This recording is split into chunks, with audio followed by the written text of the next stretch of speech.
SK story hub में आपका स्वागत है। स्प्रिंग ब्रेक के दौरान मैं अपने माता पिता से मिलने गया था। ये पहली बार था जब मैंने एयरबीएनबी बुक किया, क्योंकि जिस शहर में मैं जा रहा था वो छोटा था और वहां रहने के लिए ये सबसे आसान विकल्प था।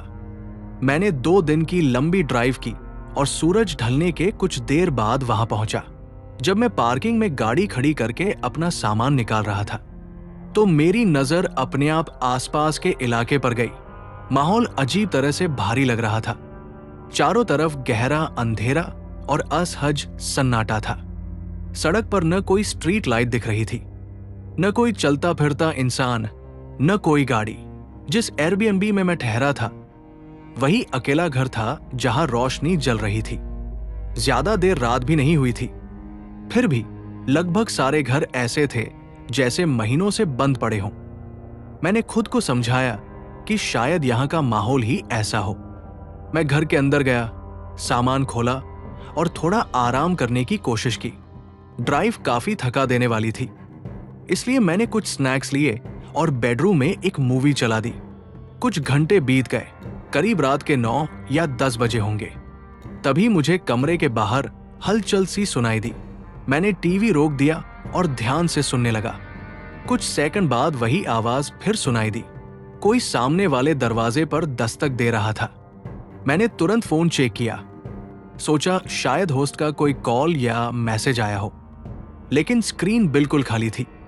मैं दरवाजे की ओर बढ़ा। दस्तक लगातार हो रही थी, जैसे सामने वाला तब तक रुकने वाला नहीं था जब तक दरवाजा न खुले। मैंने दरवाजा खोल दिया। अजनबी आदमी, कोई साफ शब्द नहीं, बस हल्की सी बड़बड़ाहट। मेरे सामने लगभग 30 साल का एक आदमी खड़ा था। उसने काली सर्दियों वाली टोपी और पुरानी सी लाल फ्लैनल शर्ट पहन रखी थी। मुझे देखते ही उसके चेहरे पर हैरानी साफ दिखी। मैंने सहजता से हाय कहा। उसके चेहरे पर पल भर के लिए अजीब सी मुस्कान आई, फिर वो पूरी तरह भावहीन हो गया। वो कुछ बुदबुदाया, पलटा और बिना कुछ कहे चला गया। मैं कुछ सेकंड तक वही खड़ा रहा, उसे सड़क की ओर जाते हुए देखता रहा। फिर मैंने दरवाजा बंद किया और अच्छी तरह लॉक कर दिया। मुझे समझ नहीं आ रहा था कि अभी अभी हुआ क्या था। अगली सुबह मैं माता पिता से मिलने निकल गया और शाम करीब 6 बजे वापस लौटा। काफी थक चुका था, इसलिए फिर से टीवी ऑन किया और आराम करने लगा। लेकिन रात करीब 9 बजे फिर वही आवाज, दस्तक। इस बार उलझन से ज्यादा बेचैनी महसूस हो रही थी। मैंने पीप होल से देखा, वही आदमी, वही टोपी, वही लाल शर्ट। मैंने बहुत थोड़ा सा दरवाजा खोला। मैं संभल कर, आपको क्या चाहिए? क्या आप किसी को ढूंढ रहे हैं? अजनबी आदमी, बिल्कुल सपाट आवाज में। नहीं, बस इतना कहकर वो फिर मुड़ा और अंधेरे में गायब हो गया। अब ये सब सामान्य नहीं लग रहा था। मैं वापस बेडरूम में आया, लेकिन इस बार दरवाजा खुला छोड़ दिया। दिल में लगातार यही एहसास था कि कुछ सही नहीं है। रात के बीच अचानक मेरी आंख खुल गई। कमरा पूरी तरह अंधेरे में डूबा हुआ था। कुछ पल बाद मुझे बाहर से धीमी सी फुसफुसाहट जैसी आवाज सुनाई दी और तभी जोरदार दस्तक, इतनी तेज कि पूरा घर हिल सा गया। मैं धीरे धीरे हॉल की तरफ बढ़ा। तभी एक खिड़की के पास किसी की परछाई तेजी से हिलती दिखी। दरवाजे के पास पहुंचा तो वही आदमी दूर अंधेरे में खड़ा था, और इस बार वो अकेला नहीं था, कोई और भी था, छिपा हुआ, इंतजार करता हुआ।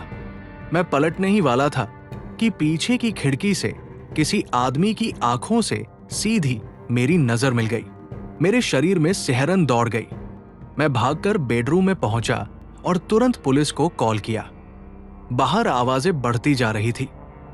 1 नहीं, 2 नहीं, कई लोग, शायद 10 या उससे भी ज्यादा। वे खिड़कियां और दरवाजे खोलने की कोशिश कर रहे थे। कुछ मिनट बाद दूर से पुलिस की सायरन सुनाई दी और जितनी जल्दी वे आए थे उतनी ही जल्दी सब गायब हो गए। पुलिस ने होस्ट से बात की, लेकिन उसका रवैया हैरानी से ज्यादा परेशान करने वाला था। उस रात के बाद कोई साफ जवाब कभी नहीं मिला। शायद वे किसी पुराने मेहमान को ढूंढ रहे थे। या शायद वजह कुछ और ही थी? सच क्या था? शायद ये रहस्य हमेशा के लिए रहस्य ही रहेगा। अगर आपको हमारी वीडियो अच्छी लगी तो हमारे SK स्टोरी हब चैनल को सब्सक्राइब जरूर करें और बेल आइकॉन को दबाना ना भूलें ताकि हमारी वीडियो आपको मिले सबसे पहले।